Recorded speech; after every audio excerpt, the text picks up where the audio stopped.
이번 고난주간 여러분 어떻게 개인들 보내셨습니까? 저는 특별히 이번에 고난주간이 묵상지 매일 저녁 보여드리고 있는데요.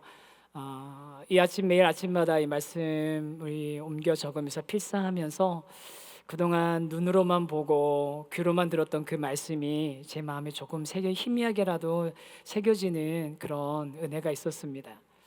또 그렇게 우리 말씀 픽스하시면서 보내신 분들도 있으셨고, 또 새벽을 깨우시면서 일주일 동안 기도하시는 분들도 계셨고, 또 수요일 목요일 은혜로운 집회 현장에서 함께 하시고 온라인으로 함께 하셨던 분 많은 분들 계시는데, 우리 각각 하나님께서 주신 특별한 은혜가 있었을 줄 압니다. 이번 고난 주간을 보내면서요, 저는 참 신기한 걸 좀 경험했어요. 뭐냐면 저뿐만 아니라 좀 많은 분들이 그런 걸 느끼셨을 것 같고, 또 실제로 저에게 그런 얘기를 하시는 분도 있으셨거든요. 뭐냐면 지난 주일에 제가 주일 설교를 하면서 종료주일 우리 고난주간 시작하는 설교를 하면서 우리가 자기를 부인하고 날마다 예수님을 따르는 삶을 살아야 되는데, 주님께서 우리를 부르신 그 부르심이 어떤 의미냐면, 우리가 팔로우하는 게 SNS에서 좋아요 하나 누르는 거하고는 전혀 다른 차원의 이야기다.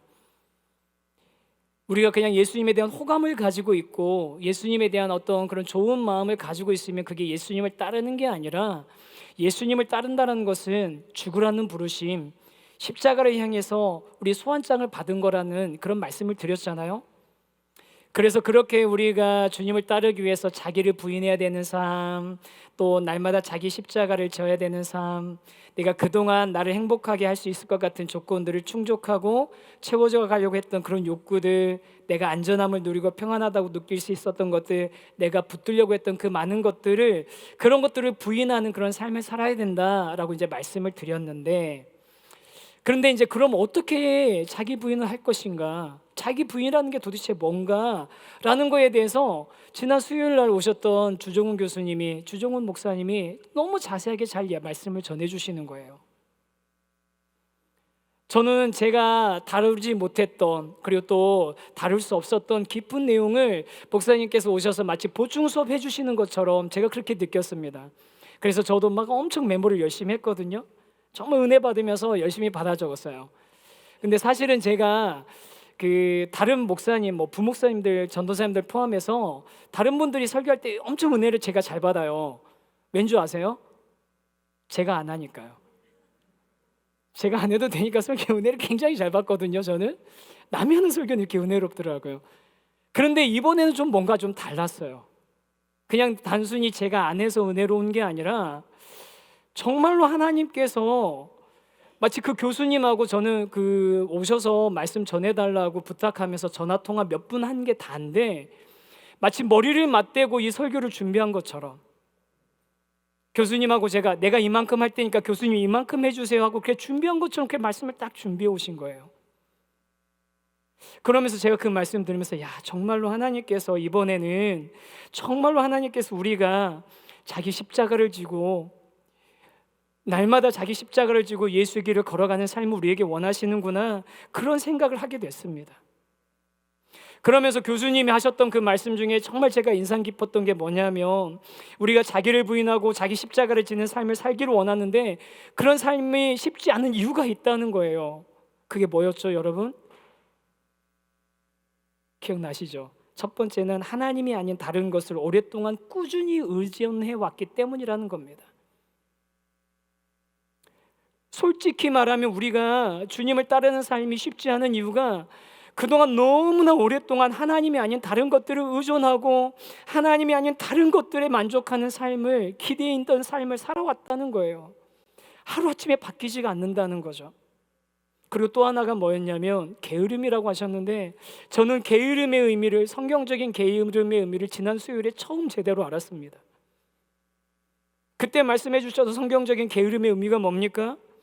가치를 혼돈해서 가치 없는 일을 위해서 에너지를 사용하고 진짜로 가치 있는 일을 위해서는 자신의 삶을 사용하지 않는 것, 그게 게으름이라고. 단순히 일을 미루는 게 게으름이 아니라 가치 혼돈이 게으름이라고 말하는 그 말씀을 들으면서, 정말 우리 그리스도인들이 내가 나를 부인하고 십자가를 지는 삶을 살기를 원하는데 그 삶이 잘 되지 않는, 실현되지 않는 이유를 좀 깨닫게 되는 시간이었던 것 같습니다. 정말 놀라웠습니다. 우리 오늘 끝나고 나면 저는 우리 성도님들이 꼭 그 수요일 설교를 한번 꼭 다시 들어보셨으면 좋겠어요. 제가 보니까 이미 많은 분들이 들으셨고 또 다시 들으신 것 같은데 꼭 다시 들으셨으면 좋겠어요. 그렇게 우리가 정말 평소에 생각해보지 못했던 더 깊이 들어가는 자기 부인의 의미와 십자가를 따르는 삶에 대해서 우리가 왜 그게 안 되는지에 대해서 점검하는 그런 시간을 가졌는데, 그리고 나서 목요일이 됐는데 이제는 이론이 아니라 실전의 이야기, 지선 전도사님이 오셔서 실제로 자기를 부인하고 날마다 자기 십자가를 지고 사는 것이 어떤 삶인지를, 자신이 어떻게 그런 삶을 살았는지를 나눠주시는데, 정말로 십자가의 흔적을 지니고 넓은 길이 아닌 좁은 길을 택하면서 살아가는 그 이야기에 제 가슴이 너무나 뭉클하고 놀랍고 그런 시간이었습니다. 사실 여러분, 그 지선 전도사님은요, 작년 고난주간 준비하면서, 올해 말고요, 작년 2023년 고난주간 준비하면서 참 은혜롭게 좀 은혜를 좀 나눌 수 있는 분 한 분 모셨으면 좋겠다 하면서 지선 전도사님 컨택을 했는데 작년 고난주간에는 안 되신다는 거예요. 그래서 바로 그럼 내년 고난주간은 어떠시냐, 무조건 내년 고난주간에 하러 오셔야 된다. 그래서 1년 전에 컨택한 거였거든요. 1년 전에 컨택했어요. 저희가 잘했다는 소리 들으려고 하는 게 아니라, 그게 주가 아니라 뭐냐면, 이걸 우리가 주도해서 우리가 계획해서 우리가 기획해서 한 게 아니라 하나님께서 정말로 우리가 들어야 되는, 우리가 지금 알아야 되는, 또 우리가 정말로 마음에 새겨야 되는 일들을 하나씩 하나씩 배치해서 우리에게 듣게 하시고 느끼게 하시고 경험하게 하셨다는 거죠. 여러분 믿으십니까? 여러분, 우리가 무슨 재주가 있어서 그것들을 기획하겠습니까? 저희 사역자들이 능력은 있지만 그 정도까지 할 재주는 없습니다. 그런데 하나님께서 그렇게 우리에게 주일부터 해서 한 조각 한 조각 맞춰 나가시는 게 느껴지니까, 제가 어제 저녁 집회를 마치고 돌아갔는데 가슴이 정말 너무 뭉클하고, 가슴이 너무 뭉클하고 약간 전율 같은 게 느껴지더라고요. 그래서 오늘 다락방 신방 갔는데 어떤 분이 너무 어제 그 집회를 은혜를 받으셨다고 그러시면서, 너무 은혜 받으셨다고 하시면서 본인이 옛날 같으면 그 사진 보여주지 않으면 안 믿었을 텐데, 그런데 그 사진을 통해서 보며 그 실제로 그렇게 예수님의 모습을 닮아가면서 살아가는 그 모습을 보면서 너무 감사와 감격을 누리셨다는 그 고백을 듣는데, 정말 도마 같은 우리들, 나는 안 된다고 생각하는 우리들, 그런 건 남의 이야기고 넘사벽 이야기라고 생각하는 그런 우리들에게 같은 시대를 살고 있는 것 아닙니까?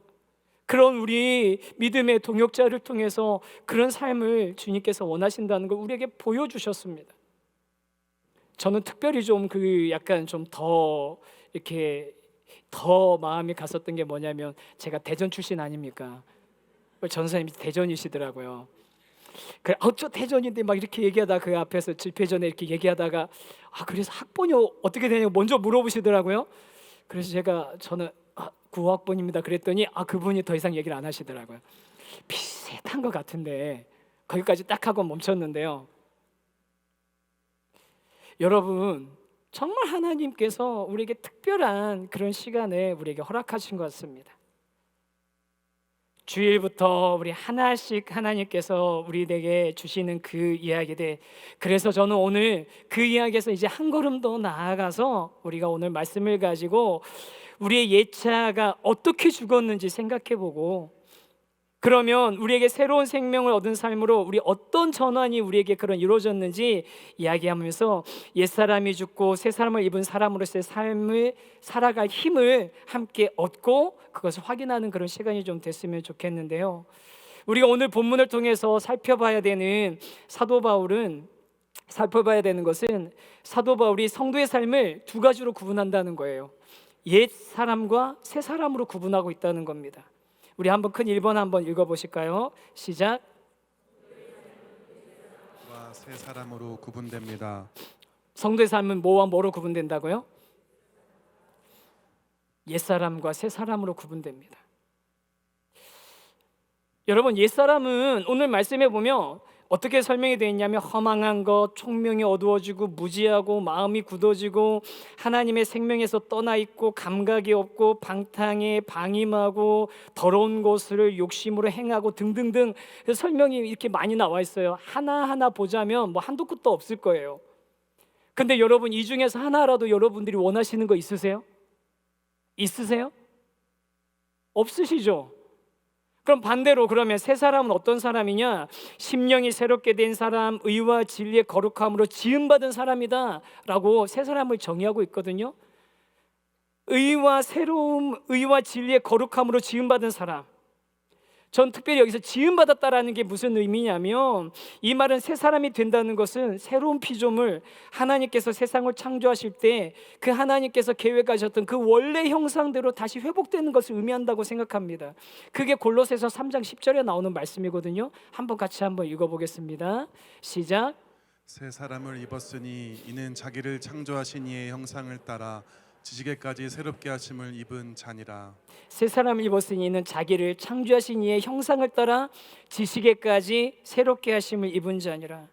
우리를 창조하셨던 그 하나님의 뜻대로 우리가 새로운 사람을 입었다는 겁니다. 새로운 존재가 됐다는 겁니다. 원래 하나님이 계획하신 그런 존재가 됐다는 거예요. 그럼 제가 두 가지로 우리 성도의 삶은 옛사람과 새사람으로 구분된다고 했잖아요. 그럼 우리 어떻게 옛사람을 버리고 새사람으로 전환이 이루어지겠습니까?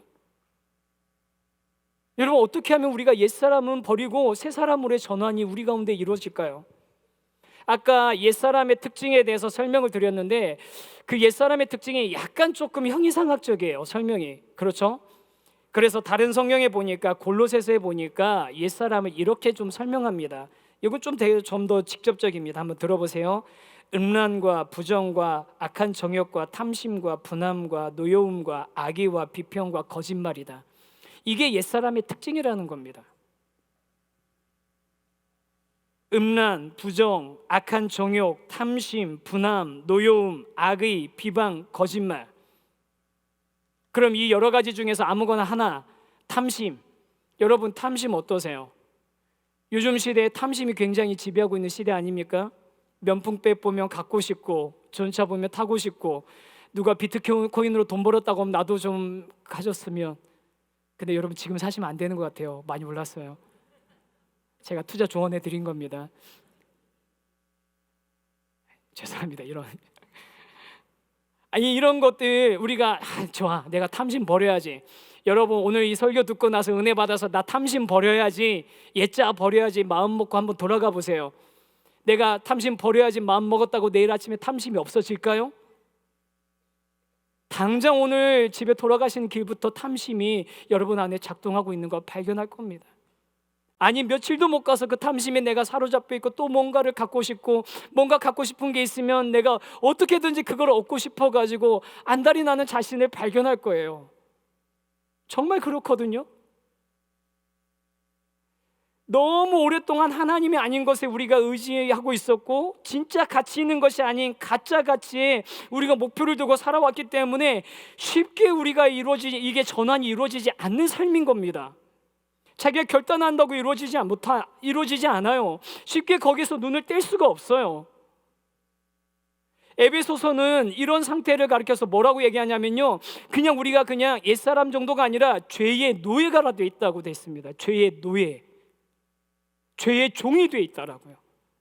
우리는 그렇게 종이 되어 있는 상태입니다. 맘대로 안 돼요. 여러분, 죄 짓지 말겠다라는 결단하고서 한번 집에 가보십시오.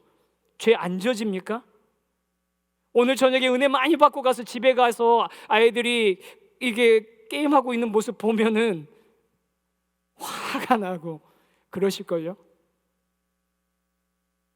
우리 자녀들 게임 많이 하잖아요. 그렇죠? 우리 다음 세대 자녀들 게임 많이 하죠?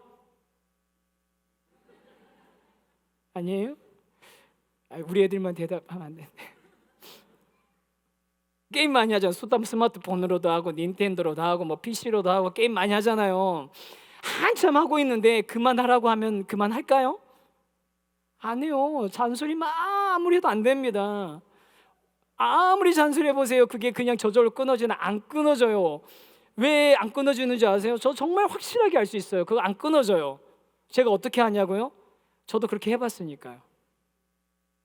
제가요, 그 대학교 졸업하고 군대를 좀 늦게 갔어요. 대학교 졸업하고 군대를 갔어요.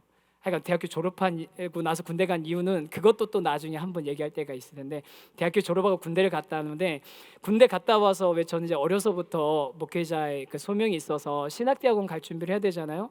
근데 이제 봄 조금 지나서 제대했던 것 같아요. 여름 되기 전쯤에 제대해가지고 그 해에 12월 첫째 주에 신학대학원, 총신대 신학대학원 입학 이제 시험 입시가 있는데 시간 많이 남았잖아요. 그래갖고서 과외하면서 용돈 번 거 가지고서 교회 후배들 그다음에 친구들 모아가지고 저녁에 그 당시에 유행했던 게 김밥 천국, 또 교회 다니까 천국을 좋아해가지고 김밥 천국에서 이렇게 뭐 떡볶이 이런 거 김밥 사 먹고 이제 PC방 가는 거죠. 가가지고 막 게임을 합니다. 제가 뭐 잘하지는 않지만 그래도 그때 유행하던 게임 조금 하긴 했습니다. 스타크래프트, 디아블로 2, 포트리스 했습니다. 하다 보면은 저의 목표는 항상 똑같아요. 뭐냐면 저희 아버지 어머니 새벽 예배 가시기 전에 집에 돌아가는 거. 이게 걸리면 안 되니까 항상 목표는 새벽 예배 가시기 전까지 집에 들어가는 게 세이브인데, 그런데 제가 몇 번이나 세이브했을까요? 몇 번도 되지 않아요. 항상 조금만 더 조금만 하다가 그러다가 해 밝음쯤 되면 그때 들어가는 거예요. 그럼 부모님은 방문 한번 열어보시고 현관 보면 신발 있나 없나 보시고, 어떨 때는 화가 나셔서 대문을 못 열게 걸어 잠그기도 하시며 제가 사람 있나 없나 하다가 다 확 넘어가지고서 집에 들어가기도 하고 그랬거든요. 제가 이 얘기하면 저희 부모님 다시 혈압 오르실 수 있는데 옛날 생각나셔서 제가 그렇게 살았어요. 몇 개월 동안을.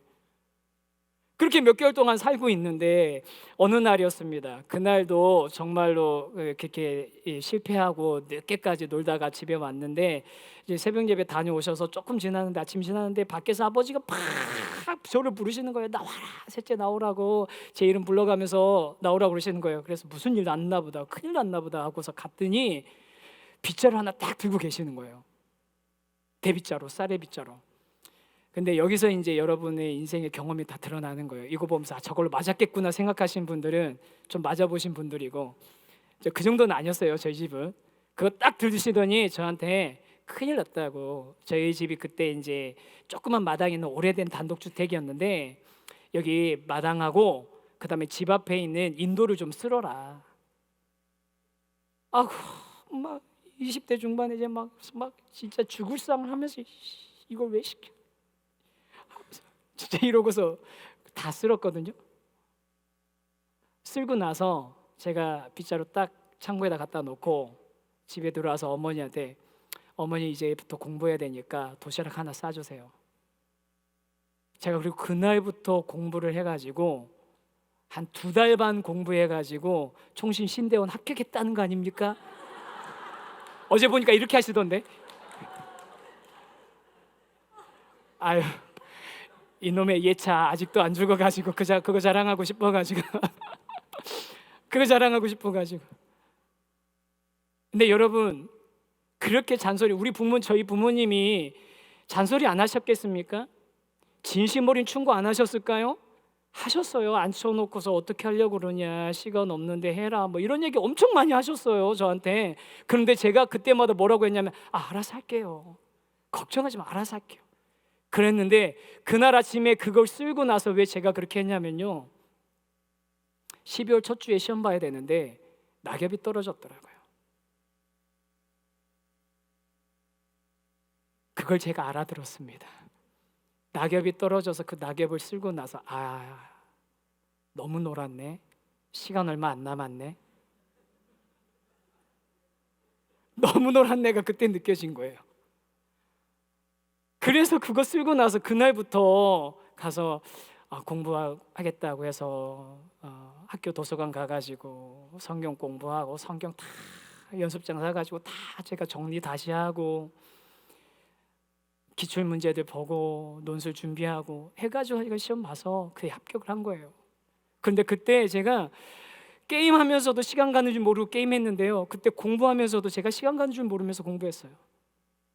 학생회가 저녁 식사 시간, 배식 시간 정해져 있잖아요. 그 시간 지난 줄도 모르고 공부하다가 밥 때 놓쳤네 하고 밑에서 그 매점에서 과자 하나 하고서 단 커피 하나씩 먹고서 그리고 다시 공부하고. 왜 그런 전환이 일어났을까요? 내가 정말로 나를 부르신 그 하나님 앞에서 내 삶에서 가치 있는 삶이라고 생각하고 달려왔던 그 방향, 그 목표가 있었는데 잠시 그걸 잃어버리고 살아가다가 진짜로 나에게 진짜 가치 있는 거, 진짜 소중한 거, 정말로 중요한 게 뭔지를 깨닫고 나니까 그 다음에 전환이 제 안에서 일어난 거예요. 여러분, 제가 이 말씀을 드리는 이유는 뭐냐면요, 우리가 정말로 옛 자아를 죽이는 일은 내가 결단한다고 이루어지는 일이 아니라는 겁니다. 내가 아무리 비우려고 마음 먹고 아무리 노력한다고 해서 되는 것이 아니고요, 어떻게 해서라도 내가 속세를 떠나서 이렇게 수행한다고 해서 되는 것이 아니고요, 진짜를 찾기 전에는 안 되는 게 바로 옛 자아를 버리는 일인 겁니다.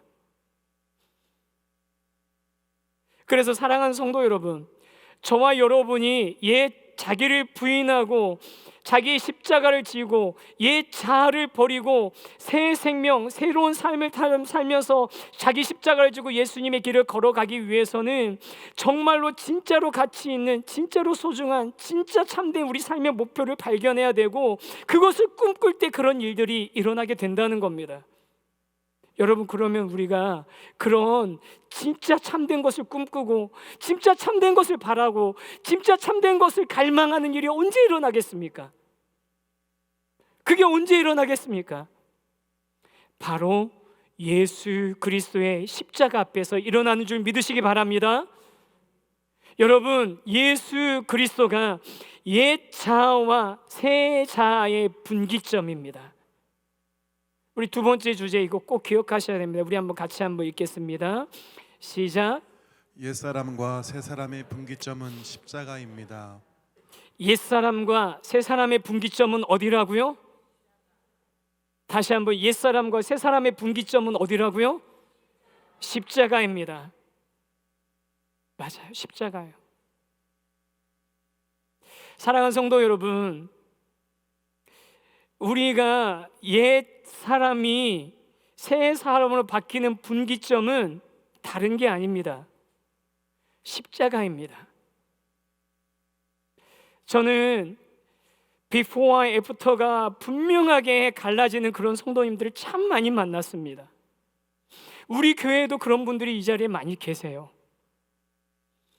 예수님께서 십자가에 못 박혀서 돌아가실 때 우리의 옛 자아도 예수님과 같이 죽고, 그 예수님께서 부활하실 때 다시 우리의 자아도 태어난 새로운 사람들이 그렇게 되는 것, 그런 것을 경험한 성도님들이 이 자리에 많이 계신 줄 믿습니다. 갈라디아서에서는 분명하게 선포합니다. 5장 20절 말씀입니다. 우리 같이 한번 읽겠습니다. 시작. 그리스도 예수의 사람들은 육체와 함께 그 정욕과 탐심을 십자가에 못 박았느니라. 그리스도 예수의 사람은 육체와 함께 그 정욕과 탐심을 십자가에 못 박았느니라. 이거 다시 한번 읽으세요. 그리스도 예수의 사람은 육체와 함께 그 정욕과 탐심을 십자가에 어떻게 했다고요? 다시 한번, 어떻게 했다고요? 못 박았다고요. 못 박아야 하느니라가 아닙니다. 못 박게 될 것이다가 아닙니다. 못 박았느니라. 못 박았느니라. 영어로 현재 완료. 과거에 일어났던 일들이 현재도 계속 지속되고 있는 상태인 겁니다. 내가 한 게 아닙니다. 예수님이 하셨습니다. 여러분, 내 노력으로 거룩해지려고 하고, 내 노력으로 자기를 부인하려고 하고, 내 노력으로 탐심을 십자가에 내 노력으로 탐심을 내 안에서 제거하려고 하는 것은 종교입니다. 종교.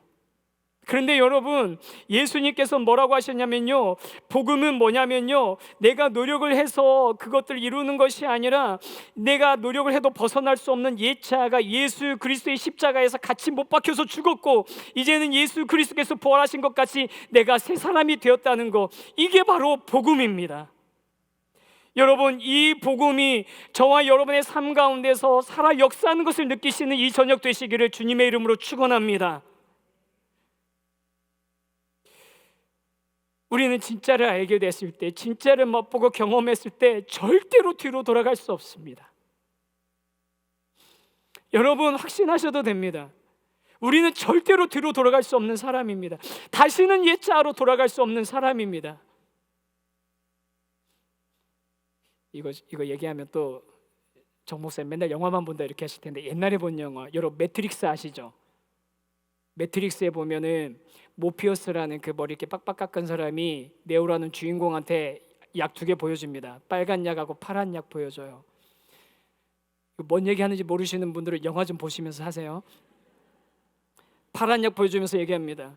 네가 파란 약 먹으면 너는 그냥 네가 여태까지 살아온 대로 네가 그냥 믿고 싶은 것만 믿게 되는 거야. 가짜 세계를 진짜라고 믿으면서 그냥 착각하면서 살 수 있어. 괜찮아, 파란 약 선택하면. 근데 빨간 약을 선택하면 어떻게 되냐면 지금까지 진실을 못 보도록 눈을 가렸던 것에서 벗어나게 될 것이고 끝까지 가게 될 거야. 그 얘기합니다. 끝까지 가게 될 거라고. 여러분, 우리가 옛자를 버리고 새자가 된 것은요, 옛자와 새자로 왔다 갔다 하는 게 아니에요. 시소처럼 왔다 갔다 하는 게 아니에요. 예수 그리스도의 십자가를 분기점으로 해서 이미 우리는 거기를 넘어왔고 다시는 뒤로 돌아가는 일이 없는 줄 믿으시기 바랍니다. 다시는 돌아가는 일이 없습니다. 예수 그리스도의 사람들은 육체와 함께 그 정욕과 탐심, 옛자를 이미 십자가에 못 박은 사람입니다. 이것은 애써서 노력해야 하는 영역이 아니라 우리가 확신해야 하는 영역입니다. 선포해야 하는 영역입니다. 사랑하는 성도 여러분, 우리는 옛자를 버리기 위해서 노력하고 애써야 되는 사람이 아니라 예수 그리스도와 함께 우리의 옛자가 십자가에 못 박혔음을 확신하며 그것을 선포하고 새 사람으로 살아가는 그런 확신이 있는 그리스도인인 줄 믿습니다. 아멘. 우리 그런 확신이 있는 그리스도인인 줄 믿습니다. 그래서 오늘 이 확신을 가지고 우리가 함께 하고자 하는 것이 있습니다. 지난 주일에도 말씀드렸고 또 계속 말씀드렸고 또 문자로도 보내드렸는데 혹시 준비해 오셨어요? 그거 준비해 오셨어요? 오셨어요? 혹시 봉투도 받으셨어요? 네, 저도 적었습니다. 저도 적었고 혹시 봉투 없으신 분들은 못 받으신 표시해 주시면 꺼내셔서 자기 손에 좀 두셨으면 좋겠어요. 제가 사실은 이걸 갖다가 좀 몇 분에게 좀 부탁해서 나오셔서 간증처럼 좀 읽어주시면 어떨까 하고 생각했다가 마음을 고쳐먹었어요. 왜냐하면 이거는 그냥 우리 주님하고 저만 알면 되는 이야기인 거예요. 혹시 안 써오셨다고 괜찮습니다. 우리 이전에 우리 예수 그리스도 안에 십자가에서 못 박았던 옛자를 그냥 우리 생각하시면 돼요. 그냥 생각하시면 돼요. 그래서 이 손에 이걸 잡고서 내 안에 있는 나에게 보낸 편지, 옛자에게 보내는 편지 적어오라고 했잖아요. 저도 그 옛자에게 제가 당당하게 편지 썼습니다. 정재환 들어라 이렇게 하면서. 이제 우리가 옛사람을 버리고 십자가에서 옛사람이 이제 못 박혔고 의와 진리의 거룩함을 입은 새 사람이 되었습니다. 그래서 각자 써오신 내 안에 있는 나에게 보낸 이 편지를 우리가 붙들고 이 봉투에 담겨있는 그 내용, 어떤 누구도 알지 못하는 그 내용, 하나님과 나만 아는 그 내용을 가지고 이 시간 우리가 기도했으면 좋겠습니다. 찬양하고 기도할 건데요, 사도 바울은 로마서 6장 6절에서 이렇게 얘기합니다. 우리가 알거니와 우리의 옛사람이 예수와 함께 십자가에 못 박힌 것은 죄의 몸이 죽어 다시는 우리가 죄에게 종노릇하지 아니하려 함이니. 우리가 다시는 죄에게 종노릇하지 아니하려 함이니. 여러분, 우리는 옛자의 종이 아닙니다. 더 이상 옛자는 우리를 지배할 수 없습니다. 옛자한테 끌려다닐 필요 없습니다. 우리가 상상할 수도 없는 일이 십자가에서 일어난 겁니다. 나는 도저히 해결할 수 없는 내 옛자가 십자가에서 죽었습니다. 예수님과 함께. 그래서 우리 이 찬양 같이 합니다.